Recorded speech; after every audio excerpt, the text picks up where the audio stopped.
Cuba Información.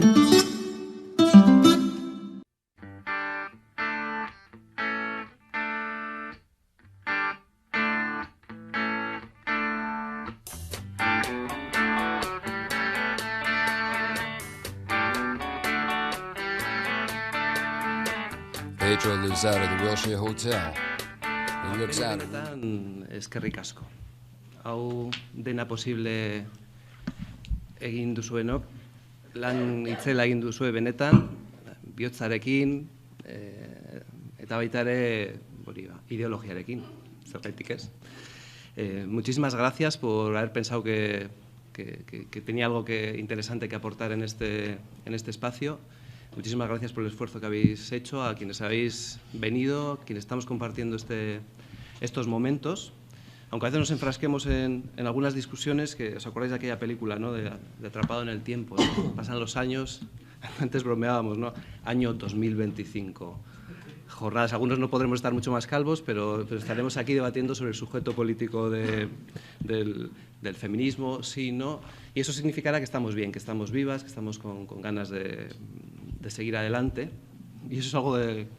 Cada vez tengo menos certezas, pero tengo muchas ganas de seguir trabajando, de seguir transformando, de seguir transformándome, de seguir aprendiendo. Quizás lo hago con menos vehemencia que hace años. Quizás tengo menos certezas. Lo que antes estaba pensando, ¿no?, que claro, qué distinto es estar aquí, ¿no?, en esta mesa, estar en otro lugar, ¿no? Y antes pensando y compartiendo, ojo, mientras estamos debatiendo sobre si el sujeto político, sobre quién debe liderar, ¿no?, quiénes deben ser las fuentes preclaras o quiénes deben tener un protagonismo mayor, es decir, de repente me vienen a la cabeza categorías como muy pesadas, ¿no? De repente, ¡pum!, nosotros tenemos que seguir, callar, estar adelante, pero mientras estamos debatiendo están pasando muchísimas cosas ahí fuera. A veces yo tengo la sensación de esa idea de que el mundo empieza desde mi ombligo, y es difícil, yo creo que nos la quitemos. Y están pasando cosas que pueden ser preocupantes, algunas de ellas, pero están pasando cosas muy interesantes también, ¿no? El otro día presentaron 100 personas de cierto reconocimiento público en este país, presentaron una carta a favor de la custodia compartida, avaladas por una recogida de 86.000 personas que han firmado, en este país, en el País Vasco, que es un país chiquitito, que han firmado a favor de la custodia compartida. Se oyen cosas muy interesantes en determinados ámbitos alrededor de esa idea de que los hombres también nos tenemos que corresponsabilizar, y se oyen cosas que son preocupantes también en ese espacio, en ese ámbito, ¿no? Están pasando cosas curiosas. Cuando empezamos con Guisondus hace 8 años, hubiera sido muy friki plantear hacer que se hubiera hecho un curso en la Dirección de Tráfico del Gobierno Vasco sobre género y seguridad vial. Y la semana pasada, hace 2 semanas, se hizo. Yo creo que hemos empezado a nombrar cosas que posibilitan que algunas personas que trabajan en el ámbito de la justicia, algunas personas que trabajan en ámbitos que están de una forma masiva condicionados por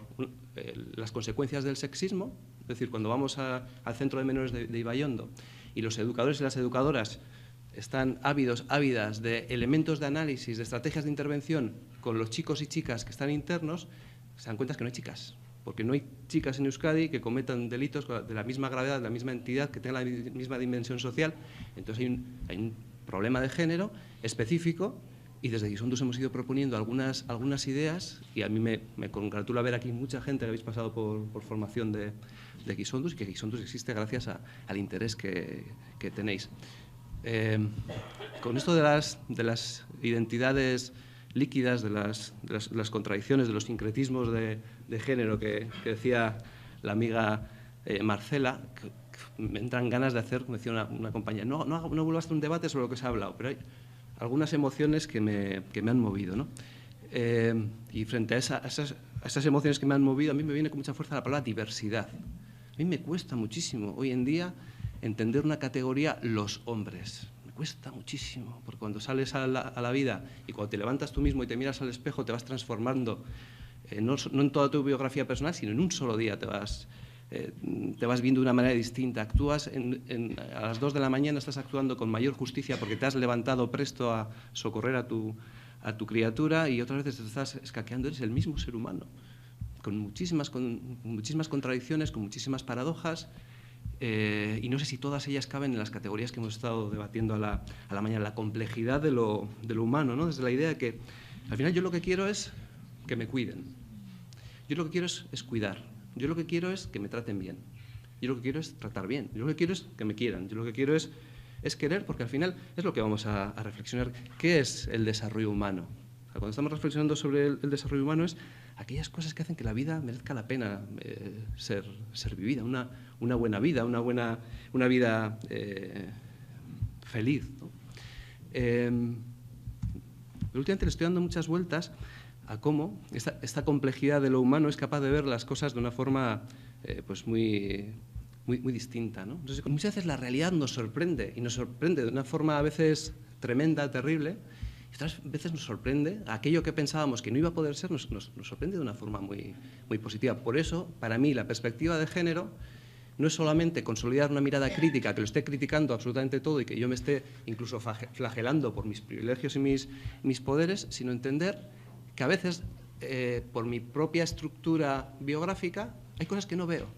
Y cosas que serían muy interesantes que pudiera haber. Y hay cosas que no vemos tampoco de forma colectiva, ¿no? O sea, la mirada humana es algo tremendamente complejo, ¿no? Nuestro cerebro tiende a organizar lo que tenemos cerca, y a veces la realidad pues, oculta sorpresas bien interesantes, ¿no? Si os dais cuenta, esa separación platónica, ¿no?, entre el bien y el mal tiene la estructura. Aquí está, a las mañanas estamos trabajando la parte cognitiva y luego nos cogen Juanma y compañía y dicen, venga, ahora vamos a trabajar las emociones, el cuerpo. Yo creo que cualquier política que pretenda transformar cualquier realidad tiene que tener en cuenta la dimensión humana. Tiene que tener en cuenta que todas las personas estamos constantemente sintiendo. Es decir, cuando a mí me dicen que me calle, estoy sintiendo que está provocando emociones. Y esas emociones las siento en un cuerpo. Yo no puedo separar ahora mismo en una estrategia que pretende transformar nada la naturaleza donde vive mi ideología, donde viven mis contradicciones, que es mi cuerpo, que bailan con una narrativa y que bailan con una serie de emociones, ¿no? 20 minutos tengo, ¿verdad? Vale. Cuando hablamos de desarrollo humano, al final, estamos hablando de vivir una buena vida, de esa vida que merece la pena ser vivida. Y al final, ¿qué es esto, no? Os quiero invitar a que hagamos un pequeño ejercicio. Os quiero invitar a que cerréis los ojos, a que cerremos los ojos. Va a ser un minuto. Que respiremos un poquito y que nos imaginemos, para cada uno de nosotros y para cada una de nosotras, qué es una buena vida. ¿Qué es para mí una buena vida? Vivir bien. Veo algunas sonrisas porque tengo los ojos abiertos. ¿Qué se nos viene qué se os ha venido a la cabeza? Paz y tranquilidad, tener libertad. ¿Qué más? Jugar con un juego interesante, qué transformador. Si hubiéramos hecho las revoluciones jugando un poco más, ¿verdad? Hacer sentir bien, tener una actitud proactiva, de cuidado al resto. Tiempo, interesante. El poder del silencio, ¿verdad?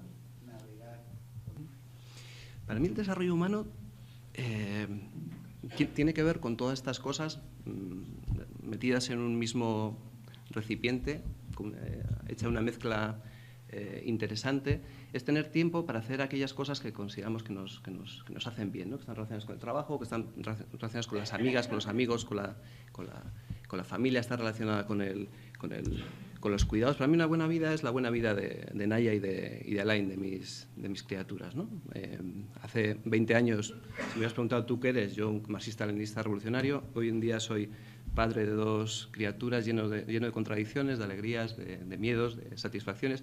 Pero cuando yo pienso en el desarrollo humano, cuando yo pienso en aquellas categorías que pueden ser deseables para que aglutinen los anhelos y las prácticas y las políticas colectivas, estoy pensando en que el resto de la humanidad probablemente desee lo mismo que yo, ¿no? Entonces, ya cuando bajamos al plano más serio, cuando hablamos de desarrollo humano, por lo menos cuando lo hacen las Naciones Unidas, hablan de un proceso. Es decir, esto del desarrollo humano no es que de repente he llegado a un sitio y bueno, ya estoy satisfecha con mi vida, sino es un proceso en el que estamos en constante cambio, en el que se amplíen las opciones que tenemos las personas ampliar posibilidades de ser, de estar, de hacer, de construir, de compartir. Y este creo que es un punto de encuentro muy interesante con la economía feminista, muy interesante con la filosofía feminista. Y las Naciones Unidas lo recoge como algo tan sencillo, eso, que la gente viva una vida larga y saludable, que tenga conocimientos y que tenga los recursos necesarios para poder llevar una vida decente. Yo creo que podemos poner muchos más elementos en ese ajíaco, en esa sopa colectiva sobre qué consideramos que es una buena vida. ¿Dónde entroncan el desarrollo humano y las masculinidades? Podemos debatir mucho tiempo sobre si son masculinidades hegemónicas, masculinidad hegemónica, pero yo creo que la idea que todos y todas tenemos de qué es ser hombre desde una perspectiva clásica, lo que hemos aprendido, interiorizado, cómo hemos sido socializados, yo en mi pueblo, en Alegría de Ulanchi, yo entiendo que esa forma de ser hombre es un factor limitante de las capacidades humanas. A mí me han limitado las posibilidades que he podido tener para desarrollarme, para comunicarme con plenitud y para ser realmente feliz y tener una vida más satisfactoria. Entonces, para mí el proceso de deconstrucción tiene que ver con construir una vida feliz, ¿sí? Y por otro lado, los modelos igualitarios potenciarían las capacidades humanas, ¿no? Esta es la hipótesis que os quería presentar hoy, ¿no? Al final, las distintas expresiones de los modelos de masculinidad hegemónica suponen una limitación de las capacidades y libertades humanas y, por tanto, revierten en una forma negativa en el desarrollo humano de las sociedades. ¿Por qué puede ser interesante el cambio en los hombres? Porque es una cuestión de justicia, pero sobre todo porque la definición actual de las masculinidades mayoritarias son limitantes de un desarrollo de capacidades amplias, amables, divertidas. Y, sin embargo, los modelos de masculinidad más igualitarios, que deslegitiman la violencia y que son cuidadores, deslegitimación de la violencia y el cuidado, para mí serían dos de los elementos fundamentales con los que bailar, aumentarían las capacidades y las libertades humanas, ¿no? Hasta aquí parece sencilla la cosa, ¿no? Yo creo que a lo largo de nuestras vidas y también en estas jornadas, como parte de nuestras vidas, hemos podido constatar de que existe un hecho diferencial entre hombres y mujeres en lo que se refiere a la comisión de delitos, en lo que se refiere a la esperanza de vida, en lo que se refiere a los accidentes laborales, a la seguridad vial, al consumo de drogas, la participación en actos violentos, en el fracaso escolar, las tasas de suicidio. ¿Estamos tratando de victimizar a los hombres? No, estamos tratando de constatar una realidad que solamente abriendo cualquier periódico esta mañana la podemos constatar, y si hacemos investigaciones más serias desde una perspectiva de género realmente amplia que ponga luz también a lo que ocurre con los hombres, nos daremos cuenta que hay hechos que son realmente graves, preocupantes, pero que los normaliza nuestra cultura, ¿no? Y además no son hechos aislados, sino que se repiten sistemáticamente con mínimas variaciones, tanto en el ámbito de Euskadi como en el ámbito estatal, como en el ámbito europeo, en el ámbito mundial. Y las consecuencias de estas tendencias y actitudes masculinas suponen una carga de primer orden para nuestras sociedades. Ya sé que no vamos a tener mucho tiempo para debatir. 5 minutos. Bueno, tenía preparado una dinámica. Digo, no, porque yo lo voy a hacer distinto, voy a romper tal cual. Una vez más. Una vez más. Bueno, pues el juego, vamos a hacer otras jornadas para hacer el juego que... Igual si nos dais un poco de tiempo, 5 minutos, luego hacemos la dinámica. O sea, ¿qué elementos de las masculinidades hegemónicas condicionan o limitan una buena vida? Esa es una de las preguntas que quería hacer en la dinámica. ¿Qué podemos hacer? Bueno, no existen hoy en día indicadores que midan o dimensionen la fortaleza del machismo en una sociedad determinada. Qué interesante sería medir la fortaleza, el estado de salud del machismo. No hay indicadores que sirvan para medir las consecuencias del sexismo en los propios hombres. Y esto hace que se invisibilicen al final tanto modelos hegemónicos como los avances de los modelos alternativos. Al final no sabemos muy bien de qué es lo que está pasando con los hombres. Una imagen que me ha aterrado y que me ha quitado el sueño estos días, ¿no? Es el ejército islámico que está a punto de degollar a un grupo de soldados del ejército sirio, ¿no? Los ejecutaron, les cortaron entre los que van a ejecutar a estos otros hombres hay un ciudadano francés de Normandía que hace un año se convirtió al Islam. Es decir, interesante.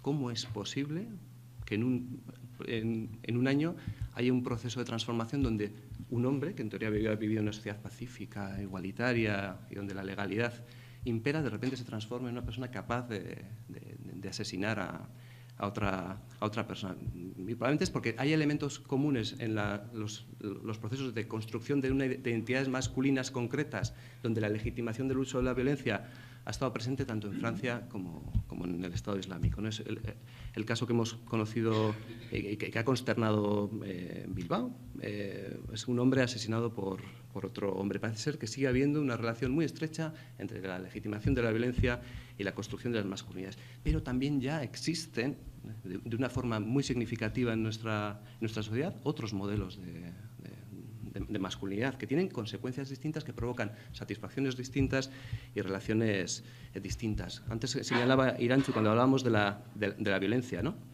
La violencia es responsable de las muertes, según datos de la OMS, de las muertes del 14% de la población masculina y el 7% de la femenina. El 90% de las mujeres asesinadas lo han sido a manos de hombres y el 96% de los hombres asesinados lo han sido por otros hombres. Y el dato que señalaba Irantzu, el 45% de las mujeres asesinadas lo han sido por parte de sus parejas o exparejas. La socialización de género, yo creo que me apetece subrayarlo, también es cosa de hombres. Es decir, nos construimos como somos en relación al modelo que existe en una determinada sociedad.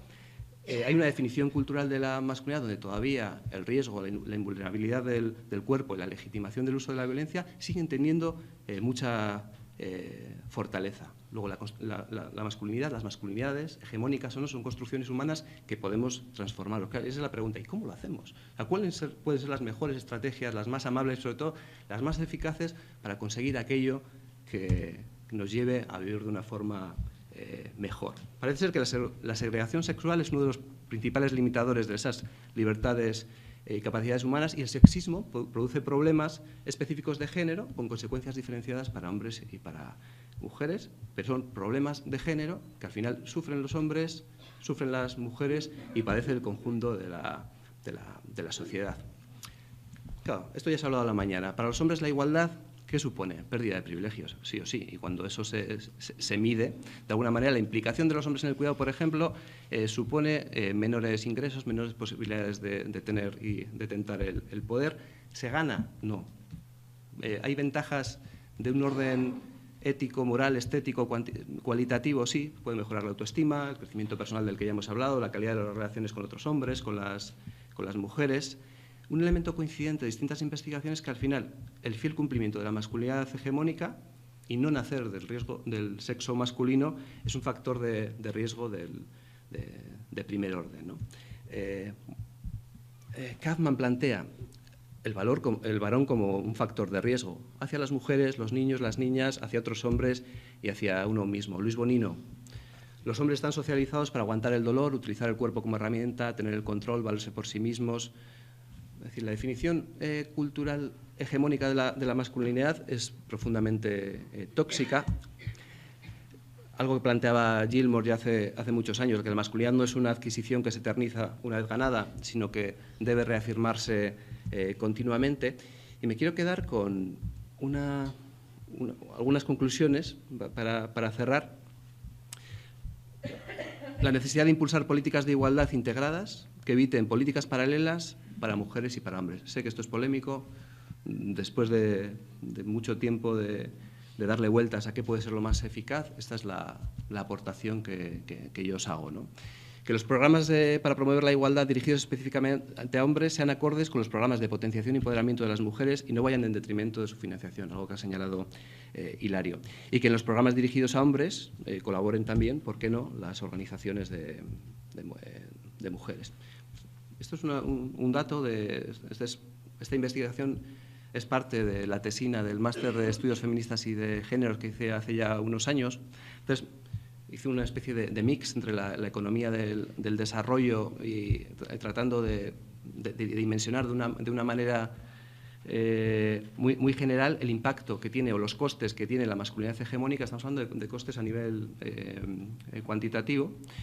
Y llegamos a la conclusión de que del 6 al 8% del Producto Interno Bruto Mundial podría perderse anualmente por los costes de la masculinidad hegemónica. Son cifras que se nos escapan. Solamente los costes que tienen los siniestros en las carreteras de la Unión Europea se calculan del orden de los 200.000, lo digo así despacito para que lo dimensionemos, 200.000 millones de euros al año en la Unión Europea. Ya no estamos hablando del sufrimiento que suponen los accidentes de tráfico, sino los costes que tienen para el conjunto de las sociedades, más que la crisis bancaria. Es decir, un año, el Gobierno vasco, la Dirección de Tráfico, ha sacado un informe donde se vuelve a reiterar un informe de la siniestralidad con perspectiva de género, que el 80% de los accidentes están protagonizados por hombres. Es decir, hay muchos elementos que tienen que ver con una construcción de identidades de género que hacen que los hombres hagamos algunas cosas de forma distinta a las mujeres, que impactan en nuestras sociedades y nos condicionan a todos y a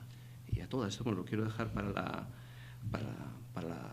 la reflexión, ¿no? En España, por ejemplo, a nivel de accidentes laborales, en España se registran al año más de 1 millón de accidentes laborales y el coste de estos accidentes es de 12.000 millones de euros. Si hacemos un análisis desde una perspectiva de género de la siniestralidad en el ámbito del trabajo, podemos encontrar datos interesantes.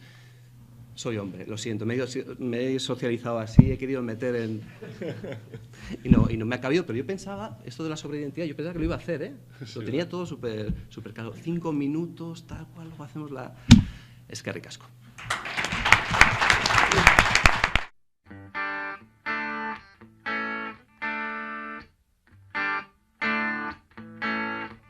Soy una mujer feminista y mi trabajo es el transversalizar ese feminismo en los espacios en los que estoy, ¿no? Espacios mixtos, espacios como la cooperación al desarrollo, concretamente en la coordinadora hay un grupo de género de género, un grupo de género dentro de la coordinadora, y entonces al final el papel que creo que tenemos las mujeres feministas en espacios mixtos es llevar el feminismo allí donde estemos, ¿no? A nuestro trabajo, a nuestra militancia, a nuestra familia, a nuestro entorno, ¿no? A nuestro entorno más cercano. La afirmación, y esta no es pregunta, es que en todas las sociedades las mujeres tienen menos capacidad de decisión que los hombres sobre aspectos estratégicos de su vida, ¿no? Eso pasa en todas las sociedades, aunque la connotación no es la misma en todo momento, en todo lugar, en toda sociedad, en todo entorno, pero sí que es común a todas las sociedades, ¿no? En todas las épocas. Las mujeres, en el contexto que decía Richard, tenemos menos opciones de tener una buena vida que los hombres en todos los contextos. Con las intervenciones de la parte anterior he visto muchos casos centrados en el individualismo. Yo no soy así, yo pongo la lavadora, yo lavo los pañales. Creo que estamos hablando del grupo de los hombres y del grupo de las mujeres en una sociedad en la que quienes sufren la discriminación son las mujeres, al margen de comportamientos individuales y envidiables que no se sitúan en ese paradigma, ¿no? Pero sí que creo que es importante reconocer este sistema patriarcal en el que todas y todos vivimos y en el que indudablemente muchos hombres no se sienten cómodos, no encuentran su espacio, no consideran que tendrían que ser así las cosas, pero que sigue funcionando, ¿no? Y que sigue funcionando, como os decía, con diferentes impactos, ¿no? Hay países en los que la ablación del clítoris es una práctica legal, hay países, en todos los países del mundo hay malos tratos hacia las mujeres en términos no equiparables a los malos tratos hacia los hombres.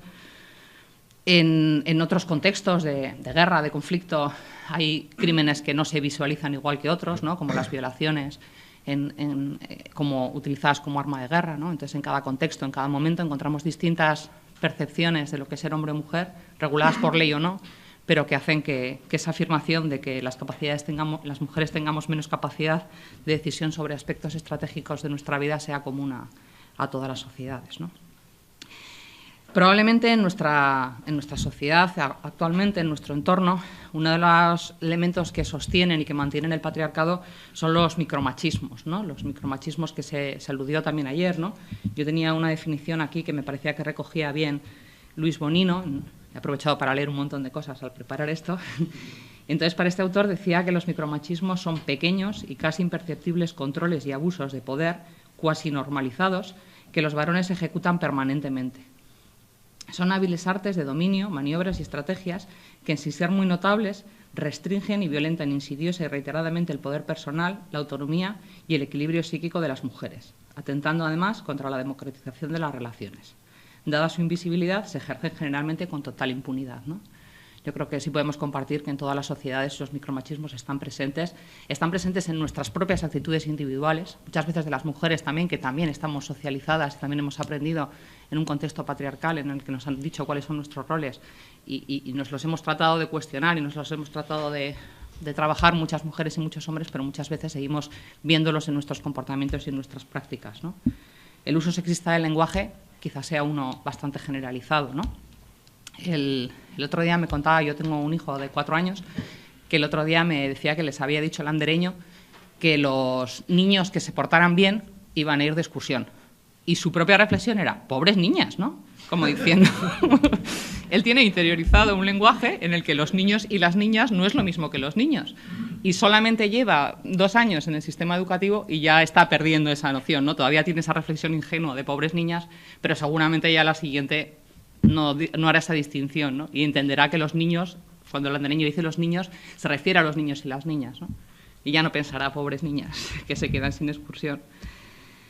Más ejemplos cotidianos de micromachismos, ¿no? Las bromas y los chistes de contenido sexual referidos a las mujeres, ¿no? Ahora con el WhatsApp es una avalancha de chistes los que nos llegan todos los días, ¿no? Desde un montón de grupos en los que estamos, ¿no? ¿Cuántos de esos chistes tienen contenidos machistas, sexistas, racistas y muchas otras cosas, pero en el tema en el que estamos sexistas, ¿no? Y cómo actuamos entre eso, ¿no? Dentro de nuestra burbuja social, de nuestro mundo de la cooperación, ¿no? En el que estemos, es fácil, ¿no? No son políticamente correctos esos chistes. Pero en otros espacios en los que estamos sí lo son, ¿no? Entonces ahí muchas veces algunas personas nos entra la duda constante, ¿no? ¿Entro a todas? ¿En todas me voy a pelear por este chiste sexista o me callo? Entonces, bueno, pues ahí también tenemos que hacer una reflexión, ¿no? Son pequeños micromachismos, pero que perpetúan ese sistema, ¿no? Bueno, tenía más, ¿no? La defensa de los celos como parte inherente del amor, el control sobre la pareja, la falta de responsabilidad sobre las tareas de cuidado y el trabajo doméstico, que también ha salido aquí en alguna ocasión, los comentarios ofensivos, la desautorización, el chantaje emocional, el control económico, el paternalismo. Son un montón de actitudes que están presentes en la vida de todas las personas que estamos aquí. Otra cosa es que tengamos más capacidad para detectarlos y actuar frente a ellos o no, pero están presentes y son los que ayudan a mantener un determinado orden social y un determinado patriarcado en el que estamos educando a nuestros hijos e hijas, ¿no? Por ahí salía también el tema de la juventud, de los niños y las niñas, qué papel tenemos en cambiar esas conductas para que no tengamos que estar siempre incorporando la perspectiva feminista a todo, sino que ya venga incorporada en las nuevas generaciones. Y bueno, y en ese sentido los últimos estudios sobre conducta sexista en jóvenes y adolescentes son bastante desalentadores, ¿no?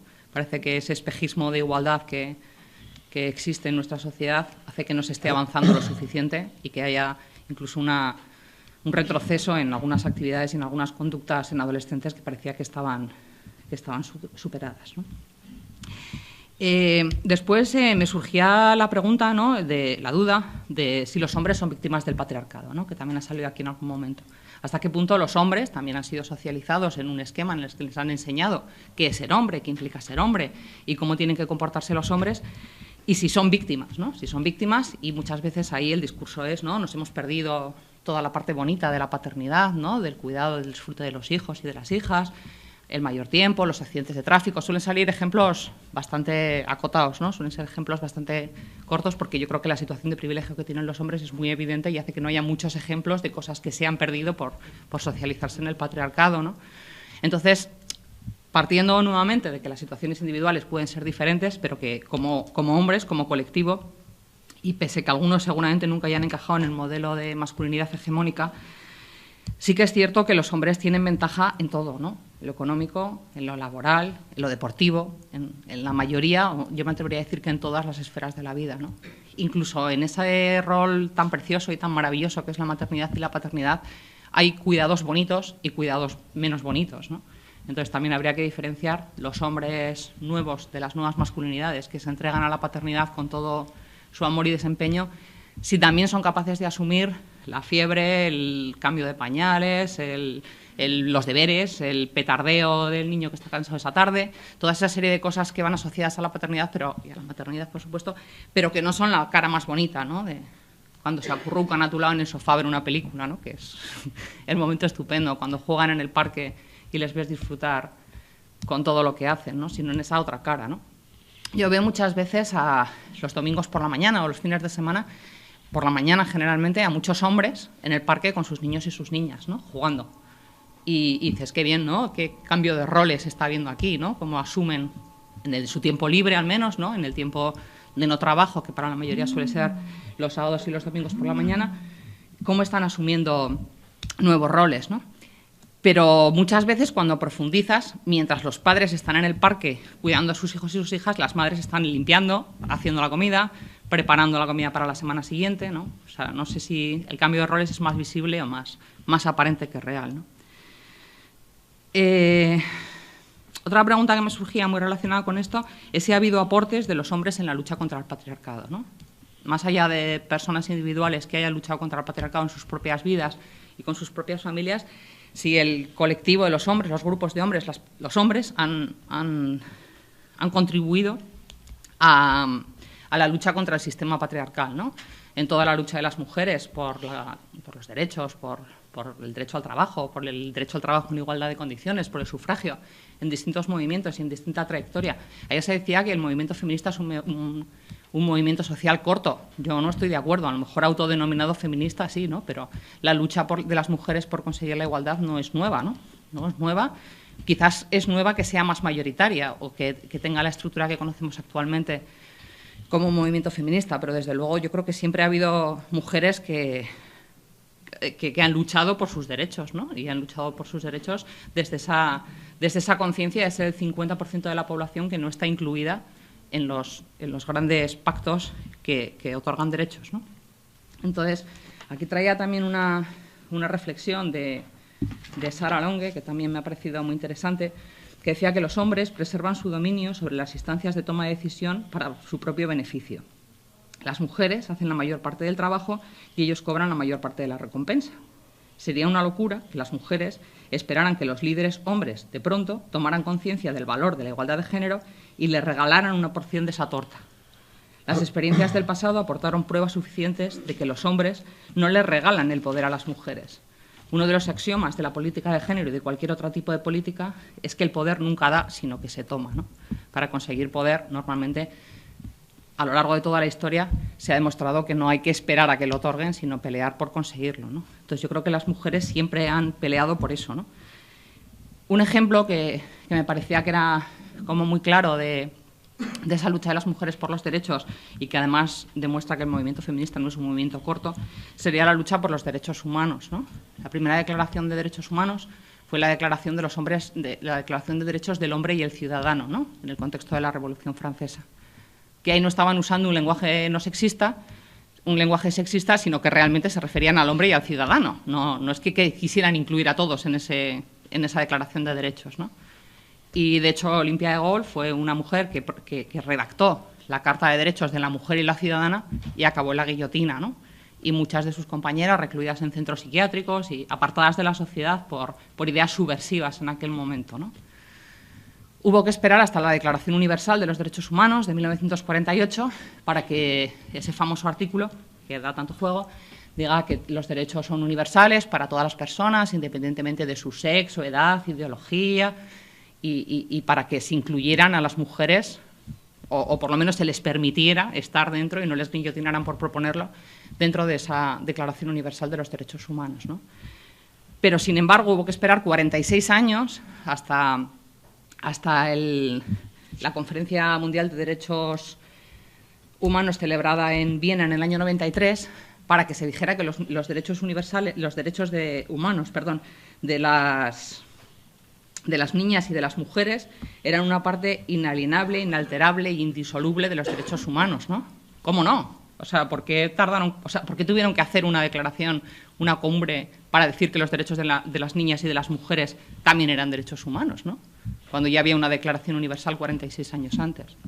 Y todavía hubo que esperar un año más, hasta la Conferencia del Cairo del 94, para que se empezara a hablar de derechos sexuales y reproductivos, ¿no? De derechos específicos de las mujeres, que no estaban contemplados, porque en el mejor de los casos la Declaración Universal de Derechos Humanos hablaba de derechos generales en los que se permitía que las mujeres también pudieran acceder a ellos, pero estaban pensados desde y para los hombres, ¿no? En cualquier caso. Entonces, los derechos sexuales era algo que no entraba dentro de... y sigue sin entrar, ¿no? Entonces, bueno, pues yo creo que esto refleja de alguna forma que los hombres como colectivo no han aportado mucho a la lucha contra el patriarcado, ¿no? Y que los avances que se han conseguido en la equiparación de derechos de las mujeres han sido sostenidos, defendidos, en ocasiones con la propia vida de muchas mujeres a lo largo de la historia, ¿no? ¿Cuáles son los factores del no cambio? ¿Por qué los hombres no cambian? De esto se ha hablado también, ¿no? Primero por esa situación de dominio que hace que no se vea necesario el cambio, ¿no? ¿Por qué voy a cambiar si me va bien? No hay motivos que a los hombres como colectivo o como grupo les haga reflexionar sobre por qué. Y porque también muchas veces se perciben esos derechos como derechos naturales, ¿no? Son derechos que tengo porque los tengo, ¿no? Porque los tengo, porque me los han dado, porque los tengo otorgados y porque hay declaraciones que me los permiten, ¿no? Entonces, el considerarlos naturales hace que también se ejerzan de una forma a veces no consciente, pero desde ese poder de dominación, ¿no? Y otra última causa que se me ocurría para el tema de por qué los hombres no se han apuntado masivamente, al menos al cambio y a la lucha contra el patriarcado, también quizás sea la falta de referentes, ¿no? La falta de referentes de otras masculinidades, que entiendo que en eso trabajáis los grupos de nuevas masculinidades, de buscar nuevos referentes de qué es ser hombre, qué es ser masculino, cómo se puede dar la vuelta a la tortilla y buscar una forma de ser hombre no patriarcal en una sociedad patriarcal, ¿no? Entonces, bueno, en ese sentido también yo creo que las mujeres han tenido, en su incorporación en determinados ámbitos, como en la política, también ha habido momentos en los que las mujeres no han encontrado referentes, ¿no? Me venía a la cabeza cuando pensaba en esto Margaret Thatcher, ¿no? La dama de hierro, ¿no? La primera mujer o de las primeras mujeres que consiguió una cuota de poder a las que las mujeres no podían acceder. Su forma de ejercer el poder era absolutamente masculina, ¿no? Se masculinizó porque su referente de ser jefa de Estado era masculino.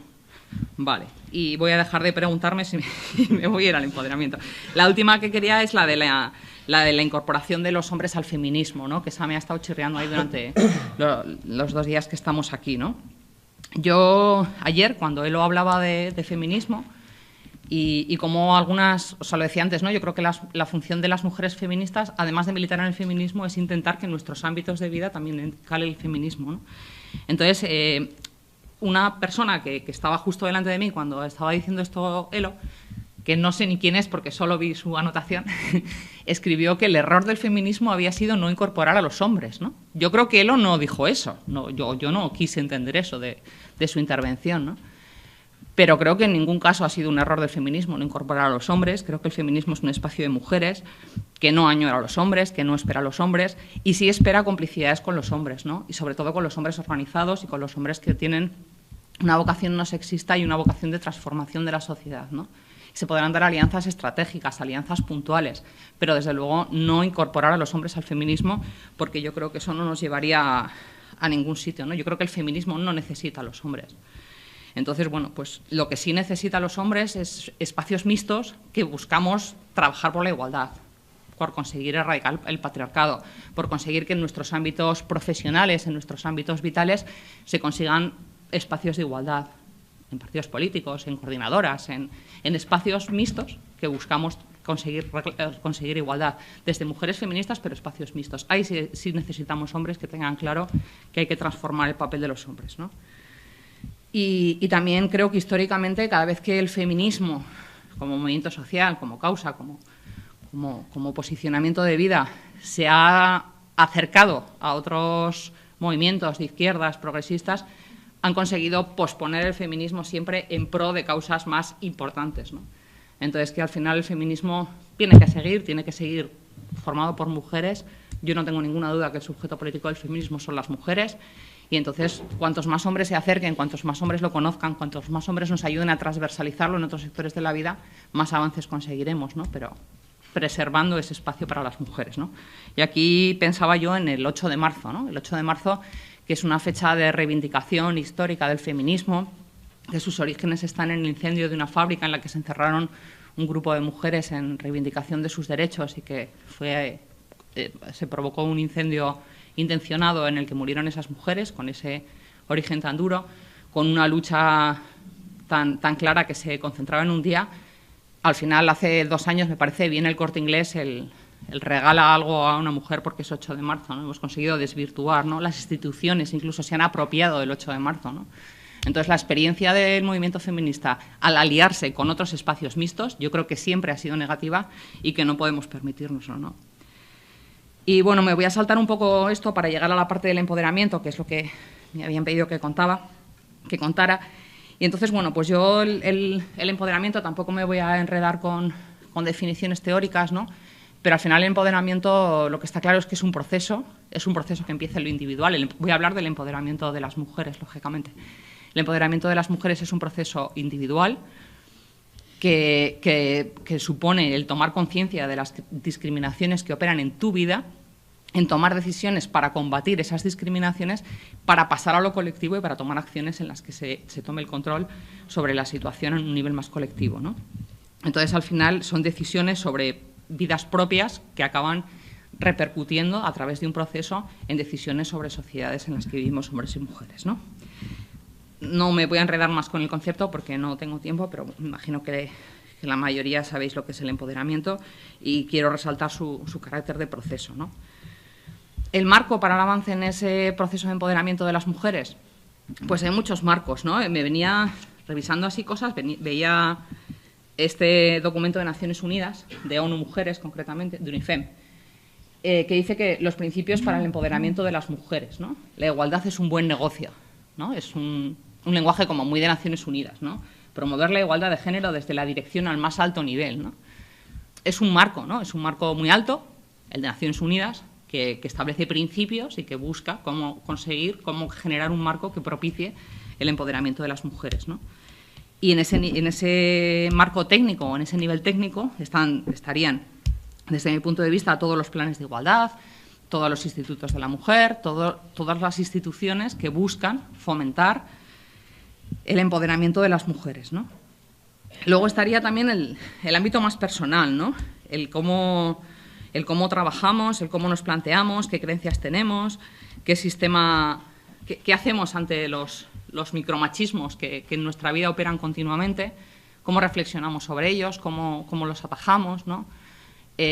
Marcela Lagarde, que la ha citado antes Richard, yo la escuché una vez hace mucho tiempo en Sestao, me parece que fue, en una charla que dio, que contaba que había venido en un avión y que ella toma mucho, o sea, ella es una feminista mexicana que viaja mucho, ¿no? Entonces decía que había cogido muchos aviones, que estaba en Europa un tiempo y que de repente en uno de los vuelos, que ya no tenía miedo a volar, ¿no? Que normalmente no le daba miedo los vuelos ni se ponía nerviosa con los despegues y aterrizajes. Y que en un determinado momento le habló la pilota, era una mujer la que pilotaba el avión, y dijo, les habla la pilota y el tiempo es no sé qué, pues lo que dicen los pilotos cuando arrancan un avión, ¿no? Entonces que ella de repente sintió miedo, decía, me sudaban las manos, ¿no? Me puse nerviosa. Y decía, ¿por qué me pongo nerviosa en este vuelo cuando llevo un montón más que no he tenido miedo?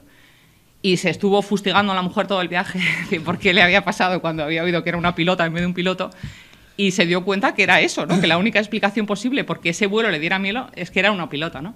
Eso, una mujer mayor con una trayectoria feminista impresionante que había descubierto una actitud micromachista en sí misma, ¿no? Y luego había ido donde la piloto a decirle que había pilotado muy lindo, que había sido todo maravilloso, que qué bien pilotaba, pero que al final yo lo pensé, ¿no? Dije, pues si a esta mujer le surgen contradicciones después de su trayectoria, ¿no? Pues cómo no nos van a surgir al resto de personas. Y bueno, y luego en lo político, pues dejando el liderazgo al movimiento feminista, ¿no? Yo creo que en ese plano sí que tenemos que ver la vertiente feminista, la vertiente académica, la vertiente doctrinal y también todas las especialidades en las que el feminismo tiene algo que aportar, ¿no? Desde la economía feminista, con poner la vida en el centro, la arquitectura feminista, la ingeniería feminista, ¿no? En todos los sectores profesionales hay una vertiente feminista a la que tenemos que estar atentas. Y ya para terminar, había seguido una categorización que no me va a dar tiempo a contar y que tampoco pasa nada, de Bonino también, sobre distintos grupos de hombres, ¿no? Porque parece que siempre los grupos de hombres son grupos pro masculinidades, ¿no? Pero también están los grupos de hombres en los que forman parte de algunas mujeres también, de defensa a ultranza de la familia tradicional, antiabortista, grupos de hombres por el mantenimiento de los roles de los hombres tal y como están, ¿no? O sea, que no todos los grupos de hombres que se crean son grupos de hombres profeministas, ¿no? Pero bueno, yo sí me voy a centrar en las propuestas que yo haría a esos grupos porque creo que son a los que se puede hacer propuestas, ¿no? Al resto no hay posibilidad de hacerlas. Entonces yo creo que a nivel individual, o sea, distinguiendo el plano individual y colectivo de qué se puede hacer en esa pregunta que me emplazaban en esta charla de qué pueden hacer los hombres por el empoderamiento de las mujeres, yo creo que los hombres favorables a la igualdad, los hombres feministas o profeministas o los hombres antisexistas, su primera actitud es convencer a más hombres con palabras y actitudes, ¿no? En no callarnos ante el chiste sexista por la pereza de ponerte a discutir con alguien que sabes que no vas a convencer de que no hay que hacer chistes machistas, ¿no? Combatir los micromachismos internos y externos, ¿no? Transversalizando el feminismo en sus vidas y en su trabajo. El tema de los permisos, la paternidad, los médicos, ¿no? Todos esos permisos que a los hombres les cuesta tanto coger, ¿no? Que no cogen, de hecho, porque las estadísticas siguen diciendo que quien acompaña al médico, al niño a los médicos, a la niña a los médicos en horario de trabajo son las mujeres, porque seguramente los hombres lo tienen más difícil, pero que quizás su aportación pueda ser el flexibilizar un poco ese margen que los hombres muchas veces tienen tan separado en sus cabezas de lo público y lo privado, ¿no? O sea, ¿cómo van a entender en el trabajo que llegues tarde porque llevas a tu hija al médico si no saben que tienes una hija, ¿no? Porque no has encontrado ocasión en los años que llevas trabajando de comentárselo, ¿no? Que eso hay mucho, ¿no? Hablas de fútbol, hablas de tuercas, de lo que sea, de cosas de trabajo, pero no hay espacio para la vida personal, ¿no? Entonces, si flexibilizas un poco esos dos ámbitos, al final es más fácil que vaya calando y que vaya siendo posible que los hombres puedan acceder a más permisos y a más tareas relacionadas con sus responsabilidades familiares que legalmente pueden hacerlo, ¿no? Que el ámbito legal ya se ha abierto. Y ya con esto sí que termino, el tema de lo colectivo, ¿no? ¿Qué pueden hacer los hombres a nivel colectivo para conseguir un marco en el que el empoderamiento de las mujeres sea posible, ¿no? Bueno, pues se me ocurrían también como dos cosas, ¿no? Equilibrando protagonismos y con mucho cuidado con los protagonismos, porque los hombres tendéis a asumir protagonismo en los espacios en los que estáis, y yo es algo que veo en el día a día, ¿no? O sea, en el día a día y con la experiencia de trabajar en espacios mixtos continuamente, el establecer posicionamientos, ¿no? Posicionamientos sobre temas como el aborto, como la violencia, como los micromachismos, o en temas más polémicos como la custodia compartida, la prostitución, la laicidad, ¿no? Establecer posicionamientos claros, debates, ¿no? Esos debates, esas reflexiones que se hacen desde los grupos de masculinidad que vayan dirigidas a posicionamientos, ¿no? Ahora un tema muy polémico, que incluso es polémico dentro del propio movimiento feminista, de la custodia compartida, ¿no? ¿Custodia compartida sí o no? Claro, es un debate complicado, ¿no? O sea, está claro, en una sociedad igualitaria, ¿cómo no va a haber una custodia compartida? Pero tenemos el marco para que la custodia compartida sea la norma general. Pues reflexionar y posicionarse sobre esos temas, ¿no? Y luego, en cuanto a la acción, eso sería en cuanto a posicionamientos, y en cuanto a la acción, pues participación activa en espacios mixtos que trabajan por la equidad de género, concentraciones en contra de violencias sexistas. Cada vez que hay un asesinato o una agresión sexista en Euskadi, al menos hay una concentración ese día o al día siguiente, ¿no? Entonces, bueno, pues hay pocos hombres ahí, ¿no? Pues participar en esos espacios, ¿no? Abordar la vertiente técnica, además de la personal y la colectiva, ¿no? En nuestros trabajos, ¿qué podemos hacer para crear un ambiente más favorable al empoderamiento de las mujeres? Y con esto termino. Muchas gracias.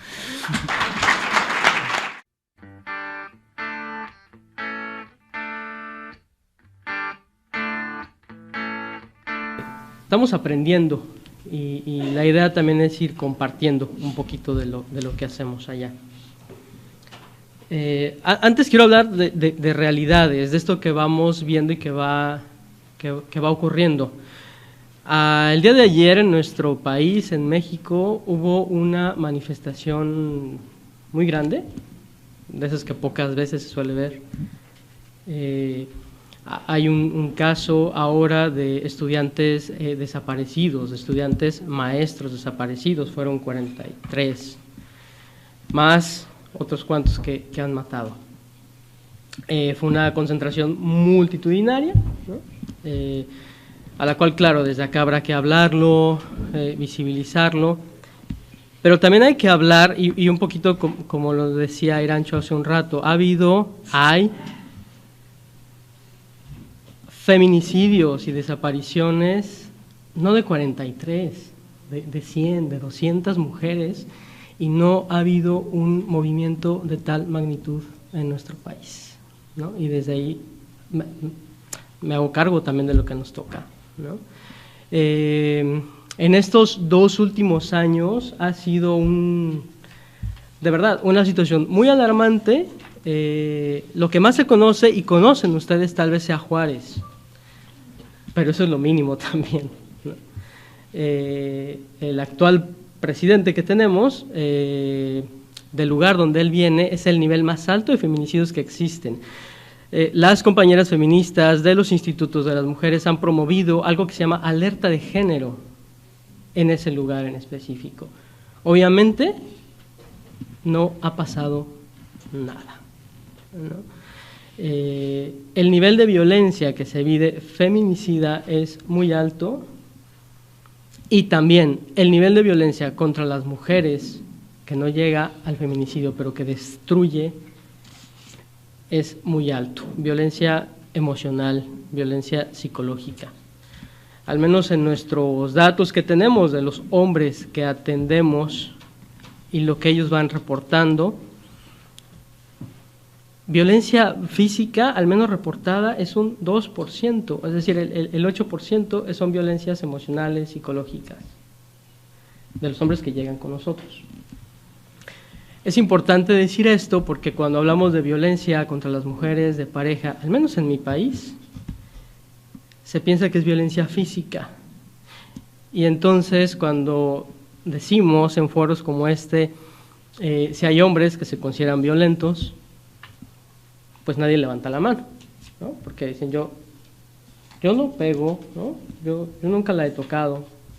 Cuando empezamos a hablar de todas las formas de violencia, al final claro que todos levantan la mano, ¿no? O sea, de una u otra manera.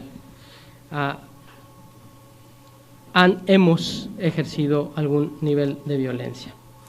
Pongo este contexto, ahora me quedan 15 minutos, pero era necesario poner un contexto para ver en dónde nuestra organización Gendes,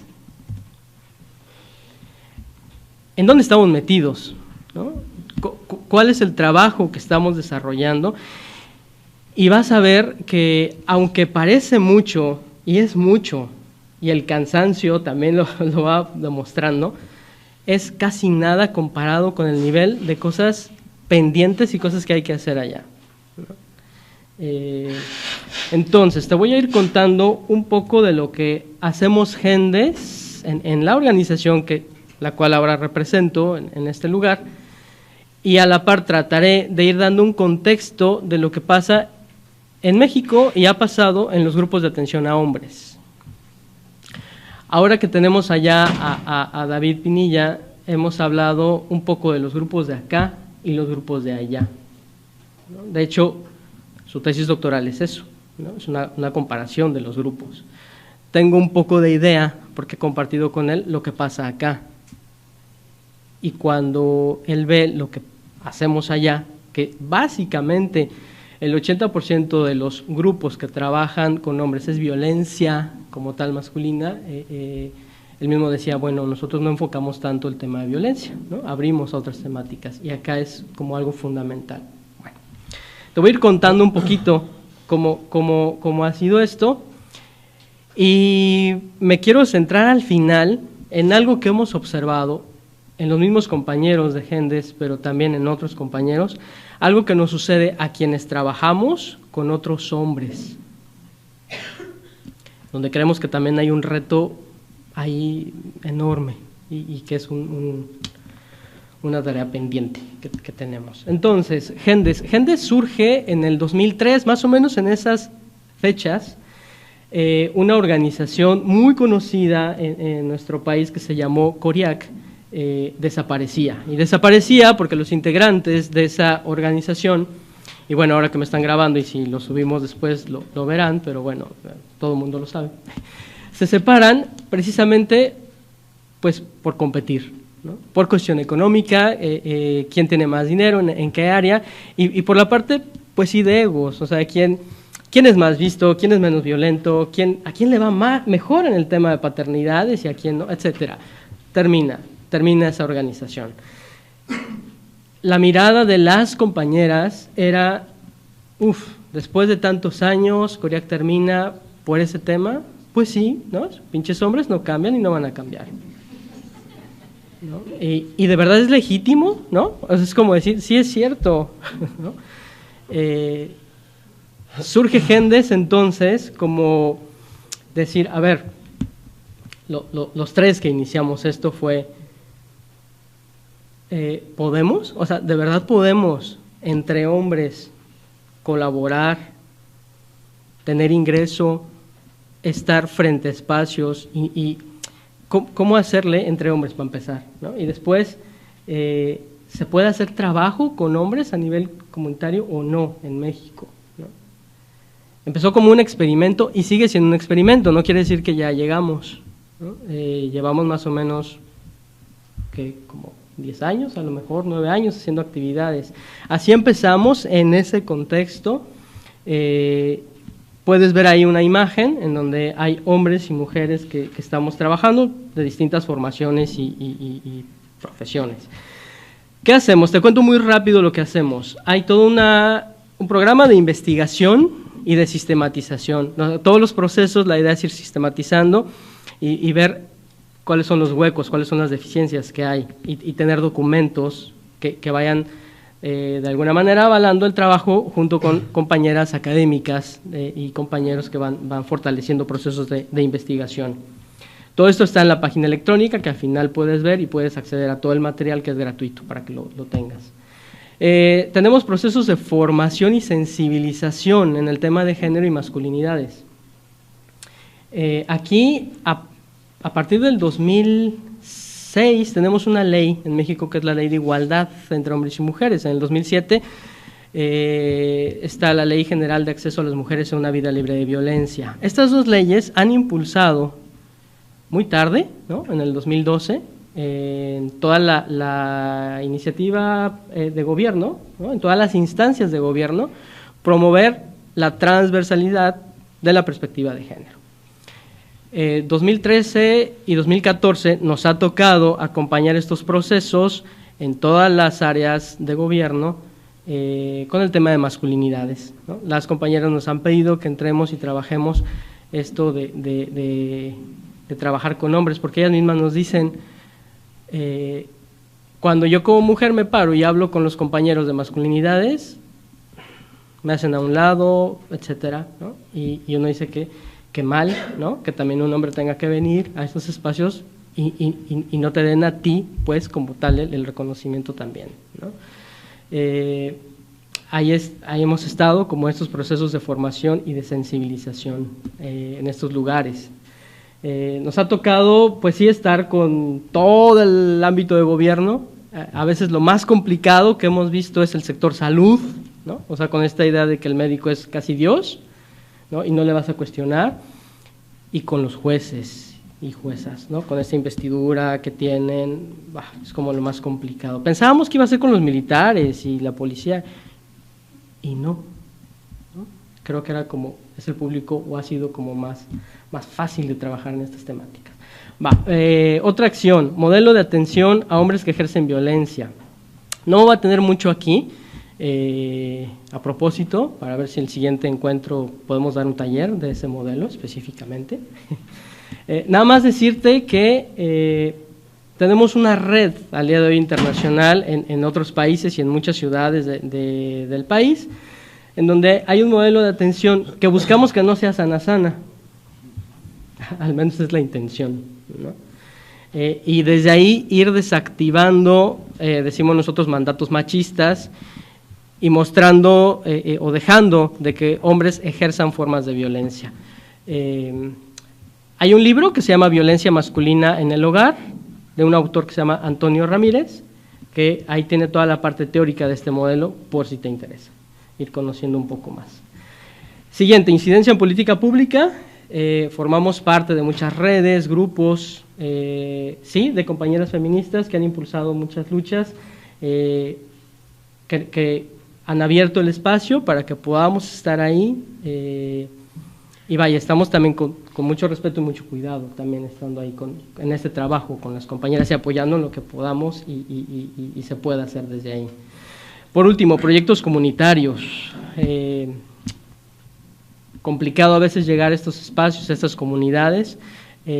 Algo que nos ha ayudado mucho es, casi que en toda la República tenemos ya contrapartes, vínculos con ONGs que están ahí haciendo un trabajo ya muy concretito, y pues es llegar junto con esas ONGs, ¿no? Llegar como con estos aliados o aliadas de estos lugares para hacer trabajo de distintas índoles, VIH, violencia, violencia sexual, trata de personas, y desde ahí incluir el trabajo con masculinidades.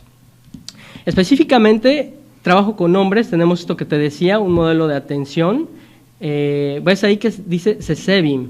CESEBIM quiere decir Centro de Capacitación para la Violencia Intrafamiliar Masculina. Este es un modelo que se hizo originalmente para hombres que vivían en Estados Unidos, hombres mexicanos que vivían en Estados Unidos y que ejercían violencia de pareja. Este modelo se trae a México y algo que nos ha gustado es que quien lo hizo, que es parte de Gendes, ahora, año con año vamos revisando y modificando cosas que vemos que no son tan adaptables o que en algunas ocasiones van reproduciendo o van haciendo un machismo más sutil. Entonces, habrá que tener mucho cuidado con eso. Esa apertura para tener un modelo vivo, de ir modificándolo, nos ha ayudado mucho. Vemos ahora, comparándolo con Montevideo, con Panamá, con Atlanta y en Ciudad de México, en San Francisco, California, que sí va siendo un modelo, es decir, se van aplicando como tal la metodología y va teniendo resultados. Ahorita veremos un porcentaje de lo que ha sucedido ahí. Tenemos procesos grupales de sensibilización. Acá se utilizan sí, la educación popular, un poquito como lo comentaba Lucho también, el enfoque humanista, con postulados rogerianos muy básicos, y la metodología de educación para la paz y derechos humanos. Después, procesos grupales de atención a la sexualidad masculina, que acá todo este trabajo empezó con el apoyo de Fina Sanz, sabemos que hay personas que por acá conocen a Fina, que fue quien nos ayudó y nos acompañó en el inicio de estos grupos de hombres y que al día de hoy permanecen. Mira, aquí hay una gráfica que es importante porque esto es de este año, ¿no? De los procesos que llevamos como en base de datos. Habla de la permanencia y deserción de las intervenciones que te acabo de mencionar. Voy a empezar por la más alta, son los grupos de sensibilización, ¿no? Ahí hay una permanencia de casi un 90% y hay una deserción del 10%. En los grupos de sexualidad la deserción es del 20%. Pero en el tema de violencia, ya viste que es muy alta, hay una deserción del 70%. Este modelo, se nos ha dicho, es muy confrontante, ¿no? Y entonces hay gente que busca el apapacho, ¿no? Y se quedan, y hay un porcentaje de permanencia muy alto. Nosotros decimos que contra la violencia no podemos apapachar y hay que confrontar. Bueno, ahí está el modelo. Como digo, habrá que seguir viéndolo. La invitación es para que también en algún momento lo puedas conocer, vivir y desde ahí poder criticar y hacer algo desde ahí para generar cambio también dentro del modelo, ¿no? Es como la apertura. Hay algunos logros importantes como organización, pero también con los grupos que hemos tenido. Me lo voy a saltar. Y voy a hablar de los desafíos, de los retos. En este año, a finales de este año, en diciembre, y todos los 2 años que vienen, nos toca hacer la parte de construcción de indicadores y evaluar todo, ¿no? Es decir, esos hombres que van a grupo y dicen, y creemos en estos discursos, y luego se corrobora con lo que dicen las parejas o observamos, pero hay que ver qué tanto es real, ¿no? O sea, si de veras hay un cambio o no.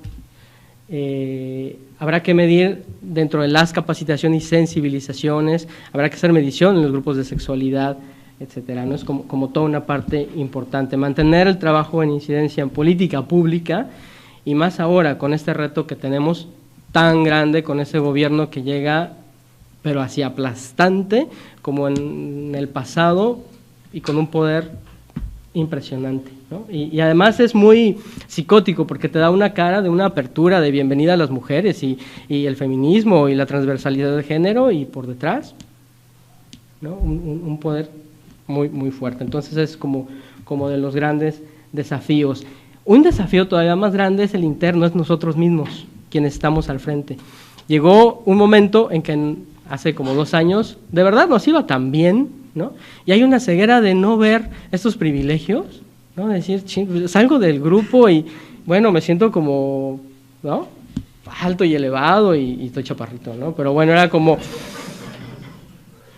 sí, me va muy bien, ¿no? Y empezar a ver lo que le pasaba al resto de facilitadores de grupos era como, bien nos lo decía una compañera feminista, y ahora agrego algo más que decías, Lucho. Ella decía, el discurso feminista en cuerpo de hombre seduce y enamora, ¿no? Y lo que agrego es esto, lo que tú dices, Lucho, de, pues no, mira nuestras prácticas, ¿no? A partir de ahí empezó una reflexión importante, interna, para muchas cosas. Punto número 1, no creemos en las nuevas masculinidades. Eso de nuevas, al menos lo que yo he visto con la gente que habla de la nueva masculinidad, es el hombre que te dice, oye, yo ya cambié, yo ya estoy en Gendes o estoy en, a ver si no me meto en un problema, en Hombres por la Igualdad, y entonces cree en mí, confía en mí. Creemos que somos de mayor riesgo, ¿no? Porque conocemos toda la estructura, conocemos a los hombres, conocemos las violencias. Otra compañera decía, prefiero estar con ese macho, que ya sé cómo es, al que aparentemente te habla y es el buenito, ¿no? Porque hay que tener mayor cuidado con él que con el otro. Bueno, por eso no creemos en ese trabajo de las nuevas masculinidades. Lo que ya también se ha hablado, y no voy a profundizar, cuestionar el tema de masculinidad e ir más allá, dejar de ser hombres, es como el reto, y dejar allá los géneros. Los privilegios, y claro, ese, incluyendo este mismo, ¿no? Que puede ser como muy perverso, ¿no? Como todo este tema. Hay algo que ayer platicábamos junto con mi compañera Liz, que viene acá, porque ella me decía, en México no ha habido este tipo de encuentros, ¿no? O sea, donde muchos grupos de hombres se reúnan para un evento. Y le decían, no, o sea, sí hay redes, men and gays, etcétera, pero un grupo, o sea, una reunión así no la hay por la competencia, ¿no? Es decir, yo no podía tener acá a fulanito o a fulanito de tal ONG que trabajan con hombres y estar así, ¿no? Hay un nivel de competencia sí muy alto y de descalificar incluso, ¿no? Entonces, bueno, es una mirada importante. A ver si no sono muy pesimista, pero bueno. Hay quienes dicen, ya me gradué de no violento. Sobra dar explicación ahí. Y algo importante, a mí no me pasa, yo tengo un doctorado en género o en lo que sea, o soy súper amigo de las feministas y ellas me miran y no, a mí no me pasa eso. Bueno, creemos que es otro grave error, ¿no? Creer que no nos va a pasar esto. Decimos que esto es del día a día, es una revisión diaria de lo que a mí me va ocurriendo como hombre. A partir de ahí, en el mes pasado, surgió algo que lo pongo al principio, ética, como una herramienta. Es decir, ya vimos lo que no nos gusta, los huecos, pero ahora ¿qué vamos a hacer con eso? Hay compañeras que se dedican a ese trabajo de la ética, académicas, de ONGs y compañeros. Estamos revisando eso, o sea que yo como hombre que trabajo con otros hombres debería tener una ética para hacer este tipo de trabajo. ¿Cuál? ¿Cómo? No sé. A lo mejor el siguiente año te digo cómo. O si me escribes te iré contando, ¿no? Como por dónde puede ser. La autocrítica, o sea, de verdad una mirada de día a día.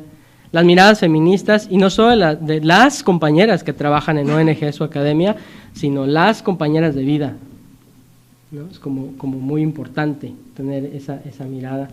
Y algo importante que nos ha ayudado mucho a nivel interno es la profesionalización. Tenemos un seminario interno, invitamos a gente de academia o la misma gente de la organización va buscando temas, autoras, y desde ahí nos vamos nutriendo, alimentando, debatiendo, o sea, estos debates del feminismo y todo, y lo tenemos allá internamente, y la idea no es quedarse en el debate, sino cómo todo eso lo vamos aterrizando a metodologías en comunidades, con población indígena, con gobierno, o sea, cómo hacerle de todo lo que dice Preciado, Butler, Wittig, etcétera, o sea, todas estas teorías, ¿no?, de las francófonas, etcétera, cómo lo vamos a bajar, cómo lo vamos a aterrizar y hacer concreto o para una metodología de trabajo con hombres y con mujeres.